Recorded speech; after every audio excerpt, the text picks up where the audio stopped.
pero sobre todo un gran médico, ¿no? Así que te saludamos, Francisco. Gracias por estar en la presencialidad. Los últimos meses y años nos tocó, antes venía siempre, salvo cuando estuvimos en campaña, que ahí sí viniste algunas veces. Pero es que no entiendo. ¿Cómo van las cosas en el Teodoro Maldonado? Sí, primero un saludo cordial a I-99, a todo este distinguido panel y a su distinguida audiencia. En realidad es un gusto estar aquí, Eduardo, con todo este distinguido elementos periodísticos que hay. Bueno, el Teodoro Maldonado es una condición a la que hoy por hoy no podemos nosotros decir que estamos el 100% de operatividad, no lo podemos decir, pero es que hemos mejorado en gran parte las condiciones de medicamentos, pero que todavía falta muchísimo. El tema de dispositivos, hemos ampliado lo que es la cirugía de alta complejidad. Ya. Comenzamos ya a hacer cirugías de corazón abierto. Mañana hay otra cirugía de corazón abierto. Nos han acreditado para hacer trasplante.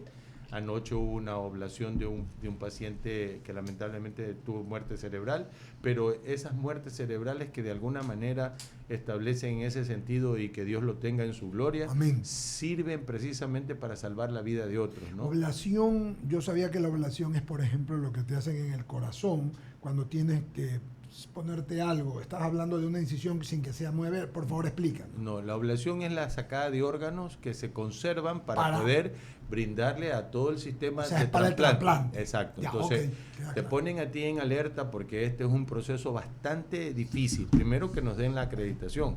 Cuando nos dieron la acreditación, mi exclamación fue: cuidado, crean que es un premio. Es una gran responsabilidad. Porque al final del camino, si te acreditan y luego te quitan la acreditación, significa que tú fracasaste. Entonces, hemos hecho, el día de mañana también tenemos 2 córneas de trasplante dentro del hospital. Entonces, ayer se sacaron órganos, tanto riñones para el Bernaza, hígado para la clínica San Francisco, que también tiene acreditación, y las córneas nos quedan para nosotros, ¿no? Porque el problema que hemos tenido en el de la semana pasada es que la histocompatibilidad de nuestros pacientes no fue del porcentaje de 13 hacia arriba, que es la normática que se da. Teníamos 9, 10, y se habló con uno de los pacientes que tenía 10 y se le dijo el riesgo y dijo: no, yo espero. Entonces, al final también esto es de consentimiento informado, es decir, se cumplen las normativas de Helsinki, se cumple la normativa de bioética, que debe de ser absoluto, y por ahí obviamente existe un paciente que tiene una queja terrible con los médicos que hemos cambiado. Nosotros lo tengo que transparentar, ¿eh? Claro. Porque al final de cuentas lanza un proceso de fiscalía a 3 de nuestros médicos que hemos nosotros cambiado el equipo de trasplante y se mantiene. Entonces, más bien en el histórico que hemos revisado, el doctor Quiñones, en vez, le salva la vida a este paciente porque llega en la madrugada, en la noche, a operarlo porque el paciente se sangraba. Y obviamente el doctor Marriott, que es nuestro gastroenterólogo jefe, un personaje de altísima capacidad ética y moral, obviamente va a atenderlo en horas que no le corresponden atender. Entonces significa que muchas veces ahí vienen los criterios de decir mala práctica profesional. Entonces, un trasplante es un riesgo. Un trasplante es una condición a la cual tú sabes que te vas a enfrentar con la celeridad de la muerte, pero también renaces a la vida. Claro. La gran mayoría renace a la vida y no fracasa. Sí, para que te hayan certificado para trasplantes, yo me acuerdo que la Junta hacía esto, la Junta, el Bernaza hizo algún momento, es que tienes que haber cumplido muchos estándares de calidad y técnicos, etcétera, de limpieza, de asepsia y además de capacidad de los médicos. Esta certificación te va a poder, Francisco, dar en todo. Me estás diciendo córneas, por ejemplo, que es algo sencillo, pero también estamos a 2 autorizaciones, córnea y renal, pero queremos ir a hígado A corazón y a pulmón. Algún rato llegar a pulmón. Ojalá. ¿Y eso qué? Para llegar a eso, ¿qué necesitas? Necesitamos seguir acreditando y mejorando nuestra capacidad operativa. Dime una cosa, ¿esto necesita un tema tecnológico además o solamente? Sí, porque me imagino que, a ver, en el 10 hay muy competentes profesionales, pero me refiero tecnológico, inversión. Claro, estamos en un proceso inclusive de meter el robot aquí en el Teodoro, es decir, la medicina robótica es uno de los elementos que hay, pero no solamente ir hacia el lado operativo, sino también a ir a la ciencia y tecnología e innovación. Y en la tecnología e innovación hemos reanudado nuestra revista Ciencia y Avance. La visto en la que también hemos podido nosotros tener un portal de investigación, un data warehouse, para hacer investigaciones longitudinales y generar procesos inclusive de asistentes virtuales. Es decir, es una proyección bastante buena, pero no lo podemos nosotros rehacer si no podemos rehacer lo básico, ¿no? Lo básico es medicamentos, insumos, dispositivos, todo ese viejo hospital que para mí es mi casa, a mí me formó, yo le agradezco mi formación de neurólogo, viví ahí desde interno y desde el año 89 hasta el 95, 96, fui prácticamente formado y ayudado por ese hospital. Entonces, yo creo que la intención, eso también falta, de retornar a los posgrados. Hemos solicitado 2 o 3 veces el tema de posgrado. Nos abarata costos, nos reduce masa salarial, nos permite generar esa brecha de necesidades de especialistas que no existían desde el 2007, donde aquella ministra suspendió todos los posgrados y destruyó esa parte de formación. Y para meternos, ¿qué? Los cubanos y profesionales cubanos, que yo no tengo nada con la hermana República de Cuba, a mí me formé en la parte epidemiológica y en el primer nivel son excelentes, pero no puede venir un médico MGI, que es médico generalista integral, que en Cuba tú tienes especialistas en el nivel 1. Claro. Y entonces, pero venían médicos MGI nivel 1 a ser nivel 3. Y esas eran las cosas que no se entendían y entendían mal. No es que estábamos en contra de la condición. Primero porque tenemos un recurso humano que como país soberano tenemos que prevalecer. Es decir, si tú tienes gente formada por tus universidades que te costó la plata, la condición, ¿para qué traer? Entonces hay que reestructurar el sistema sanitario en muchas de las cosas que hay. Lo otro, doctor Andino, buen día de mi parte, es básicamente lo relacionado con el tema de las medicinas. ¿Sigue siendo un problema dentro del hospital el abastecimiento para estas enfermedades catastróficas, que realmente es donde surgen los inconvenientes, doctor Andino? Claro, mira, uno de los decretos que yo lo digo y sin temor a equivocarme, porque cuando le dije al doctor Borrero y en exclamación pública lo he dicho, un gobierno del encuentro no es encontrarse con las personas que piensan igual. El encuentro es entrar en las personas que piensan diferente, pero que pueden llegar a aportar, así como los pequeños ríos. Esa es la analogía que usó el doctor Borrero, no es como los pequeños ríos que generan el gran río y desembocan en el gran mar. Entonces este país necesita una gran alianza, un pacto de la Moncloa. Y esa es una condición que la gente debería entenderlo. Nosotros lo hemos dicho siempre como el pacto de la chacana, ¿no es cierto? Por ser nuestro imaginario simbólico. Y en esa construcción nosotros debemos reflexionar verdaderamente que una de las cosas importantes del presidente Lasso es ese decreto 337. Ese decreto te dice, cataloga todo lo que sea medicamentos, insumos y dispositivos. Están en el artículo 80, el CERCOP está haciendo catálogo, ya ahorita lleva 120, pero esas subastas corporativas también tienen otro dogal que no se ha podido resolver. ¿Por qué? Porque cuando tú haces la subasta inversa, miras precio pero no calidad. Entonces, ¿qué significa eso?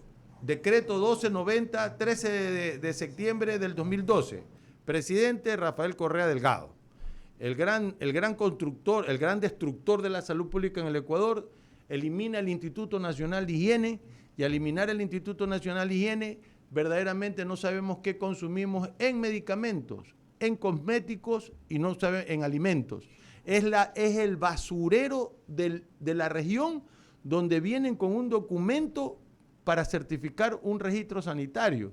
Entonces, ese sí es el exclamor que le decimos al presidente, derogue, porque inclusive es inconstitucional, un decreto no puede derogar una ley. Ok, pero ¿derogarlo es fácil o difícil? Es voluntad. Entonces depende de... Y derogar un decreto presidencial. Presidencial. Es como el tema de la y poner una droga, y poner una transitoria. Okay. ¿Cuál es la transitoria? Es decir, que mientras se restablezca el Instituto Nacional de Higiene para hacer ¿qué? Vacuna. Biológico. Miren cómo sufren nuestros campesinos. Biológicos, por ejemplo, para la gente que tiene enfermedades inmunológicas, es un tema trascendental. Además de que las vacunas son biológicas, pero mira, por ejemplo, solamente con un ejemplo simple, las mordidas de serpiente te gastan a ti por cada frasco de este desastre $299. ¿Sabes cuánto valía para producir en el instituto? $13. ¿Cuánto usamos para poder neutralizar una mordida de culebra? Se usan 2 o 3 veces porque las cepas no son igual que las nuestras. Y al final del camino gastamos más de lo que verdaderamente se necesita. Y la mordedura de culebra es como un iceberg, ¿no? Tú le puedes salvar aquí la vida, pero terminan amputados, con insuficiencia renal, con problemas, porque hay retardo, ni siquiera hay esa condición. La mordida, yo viví la última epidemia de rabia. Llegaba al hospital de infectología y obviamente ojalá nunca se vuelva a dar, pero usted le muerde un perro o le muerde un gato y vaya y consiga pues, una vacuna contra la rabia. Es dificilísimo. Entonces tienes que irte acá a la vueltita nomás, que es el banco de vacunas, para poderte salvaguardar de algunas cosas. Y no son baratos. Es privado, entonces hemos privatizado. Entonces, solamente termino con la pregunta de Javier, disculpa tranquilo, ampliar, bien, porque el problema es comprar no solamente costo, sino calidad. Y cuando no compras calidad, te estás comprando en esto las subastas inversas, que es el problema. Al final del camino, el catálogo electrónico es como comprar en el comisariato. Tú coges el carrito, ají $1 y pico, tomate $2, etcétera. Ya no tienes que hacer ninguna gestión de 90 a 120 días. El mecanismo es perfecto. La condición es que no estamos comprando calidad. Y ahí vienen los graves problemas que tenemos. Hoy a las 10 de la mañana voy a estar con el decano Mariscal de Ciencias Químicas, porque queremos hacer un compromiso de hacer farmacovigilancia con el Teodoro Maldonado Carbo, porque ellos tienen cómo hacer bioequivalencia y creo que pueden hacer biodisponibilidad. Tienen una máquina hermosísima que no ha sido puesta en función. La voy a conocer hoy día y vamos a plantearnos con el señor rector y el decano a ver cómo hacemos farmacovigilancia. Al final, la otra condición, y yo estoy diciendo, y el compromiso a los pacientes que visitaron el Teodoro Maldonado Carbo, mi compromiso es comprar por empresa pública. Y a mí, si me meten preso, ya pues tendré que enfrentar a la Contraloría General del Estado. Pero lo que no puedo yo sentirme cómodo que me estén gritando los pacientes por algo que es su derecho. No se puede. Doctor Andino, ¿cómo le va? Lucía Jaramillo le saluda. El viernes pasado hubo una caída en el sistema del IES y muchos afiliados han acudido esta semana, el lunes en la mañana, y me imagino que hoy también, para solicitar la cita médica que tenían agendada el viernes. ¿Cómo han manejado ustedes ante esta caída del sistema que tuvo el IES? Bueno, el Teodoro Maldonado Carbo implementó un plan de contingencia inmediato. Okay. La caída no fue el viernes, la caída fue el jueves en la tarde. Y el viernes también tengo entendido. Sí, pero el jueves en la tarde no dejamos de atender las emergencias. Okay. Sacaron documentos a mano, triplicaron la acción. Yo he agradecido a los médicos de emergencia y a todo el personal por su atención, porque definitivamente no es porque se cae un sistema usted tiene que dejar de atender. Correcto. Ese es un problema. Y se formó inclusive caos en varios hospitales. Sí, en nuestro también al inicio estábamos desde las 6 de la mañana mirando y revisando el plan de contingencia, que lo pudimos nosotros ya operativizar a las 8:30 de la mañana, pidiendo disculpas a los afiliados porque no era una cosa local, era una cosa nacional. Así es. Al final se atendieron pruebas de exámenes con esta condición, no al 100% por si acaso, ojo, tuvimos que generar inclusive este espacio de decirle, a ver, los que quieran esperar porque iba a demorar más, que esperen, los que no, se les está dando un papelito para que puedan reagendar. Y ese reagendamiento tiene que hacerse en una lógica que verdaderamente sea muy pronta, rápida, pero sobre todo se atendió los grupos vulnerables y los grupos que venían de fuera de la ciudad. De otros cantones. De otros cantones, y se dio atención, consulta externa, emergencia, hospitalización, de la misma manera que tuviéramos un sistema, pero duplicando y triplicando esfuerzos. Doctor Andino, ahora, ¿con cuántos quirófanos cuenta el Teodoro Maldonado Carbo y cuántos de ellos están ahora en funcionamiento? Nosotros contamos con 20 quirófanos y el 50% están en funcionamiento. La mitad. Al final... ¿Qué pasa con los otros 10? Los otros 10, la mayoría son problemas... A ver, infraestructura, hay que apoyarla y repotenciarla. Ok. Que eso ya es un proceso que se sube esta semana. Es decir, no crea que es sencillo mirar todos los enfoques para hacer un proceso, que a la larga... Si lo vamos a ir por régimen especiales. Mire, me pueden señalar lo que quiera. Lo que yo no he hecho es meterme con proveedores, atender a proveedores y tratar de resolver bajo el concepto de proveedores. Entonces nosotros queremos hacerlo por régimen especiales, que demoran es muy corto, y eso ya están subidos. Y los aparatos, que son de 3 empresas, de las 3 empresas, 2 procesos ya están en marcha y ya están reparándose, porque desde el 2018 no ha habido mantenimiento correctivo ni mantenimiento preventivo de los equipos que hay en el Teodoro Maldonado Carbo. Y hay algo que ya es chatarra, que tiene más de 10 años. Por ejemplo, el tomógrafo. El tomógrafo lo vuelvo a reparar y en meses se me va a volver a dañar. Ya cumplió su vida útil. Entonces necesitamos una de 164 cortes. Mejorar las condiciones, pero para cambiar aparatos necesito toda una tramitología que depende de la parte central. 8:56 a.m, sigue con más preguntas Ramiro Cepeda. Doctor Andino, escucho que tienen los trasplantes, lo cual es maravilloso. Eso demanda harto billete, porque tengo entendido que ese tipo de cirugías demandan alto costo. ¿Cómo es que hay plata para eso, lo cual en buena hora? Y no hay para medicinas, no hay para corregir los quirófanos, para cambiar un tomógrafo. O sea, ¿cómo es que hay plata para una cosa y plata para otra no hay? ¿Cuál es el criterio? Ramiro, no es que no hay plata.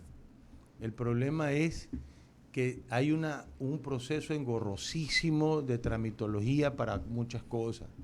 Entonces, nosotros tenemos que... ¿Y por qué el proceso para uno es más ágil y para otro no, entonces? Por eso mismo nosotros hemos ido por caminos más cortos. Entonces, en la contratación pública usted tiene privilegios que dice la ley de contratación, es catálogo. Todo lo que esté catalogado es una maravilla, siempre y cuando sea de calidad. Viene régimen exclusivo, es decir, que nadie puede competir más que ese proveedor. Vienen régimen especiales y viene subasta inversa.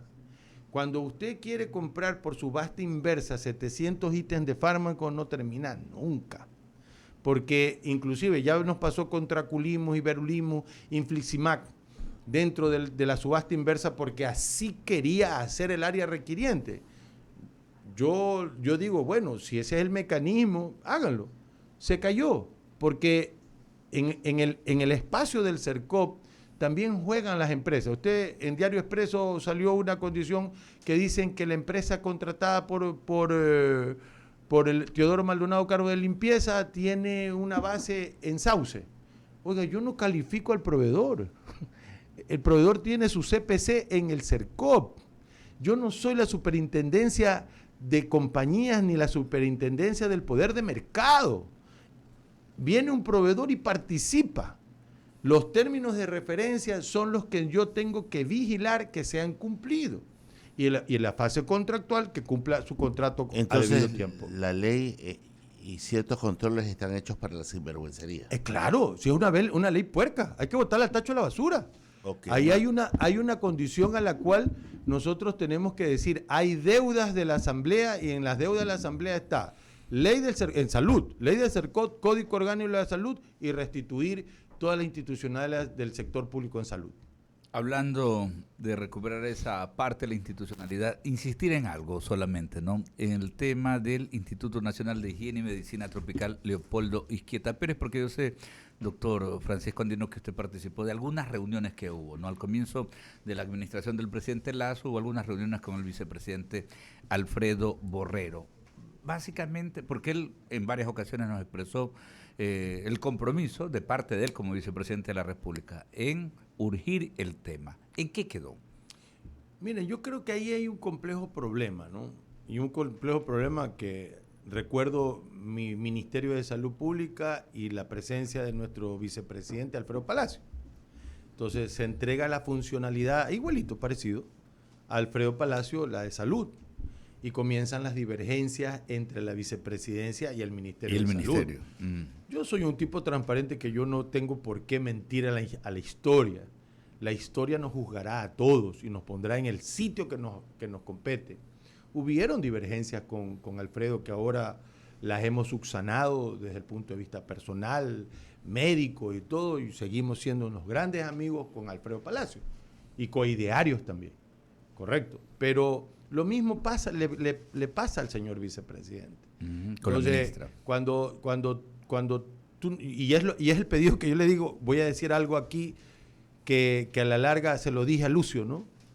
Por las divergencias le digo, vea Lucio, hágalo, porque la Constitución le permitía, no sé si ahora puedo estar negado y aquí hay juristas que me pueden dar palo, pero en esa época te decía que el presidente puede delegar cualquier función al vicepresidente. Yo le decía a Lucio, hágalo ministro. Dele la operatividad de salud. A su vicepresidente. Y que lleve adelante la AUS. Claro. Entonces, pero tú no le puedes dar y generar esta divergencia o esta paralelismo entre el organismo rector llamado Ministerio de Salud Pública y la vicepresidencia a su cargo. Al final caminan en paralelo y pueden confluir si existiera una relación muy fuerte y visiones iguales. Una gran identificación. Ajá. Claro, entonces de pronto no entiendo ni puedo decir lo que pasa allí porque no es mi competencia, pero la realidad debe definir es el hecho de que para operativizar tu plan tienen que darte a ti el encargo total. Correcto, y eso es lo que ha pasado y por eso es que no hemos podido llegar al tema de... Voy a decir que yo no sé lo que ha pasado, yo estoy dando mi expresión. No, yo a lo que voy es al hecho de que ha transcurrido prácticamente un año, ¿no? Y algo que se veía venir rápidamente no se ha podido concretar. Me refiero a que resurja el Instituto Nacional de Higiene y Medicina Tropical Leopoldo Izquieta Pérez, porque eso en definitiva es lo que se buscaba. Ex ministro de Salud Pública de nuestro país, actual gerente del hospital regional, eso hay que puntualizar, regional, no es un hospital del IES de Guayaquil, sino regional, el Teodoro Maldonado Carbo, y gran activista también. Muchísimas gracias por estar con nosotros. Alberto, muchas gracias. Claro. No, sobre todo. De política se han prohibido. Gracias, Francisco. Gracias. Casi por favor, cómase su galletita. Casi me picas la lengua. Sí. Eduardo, un gusto de saludarte.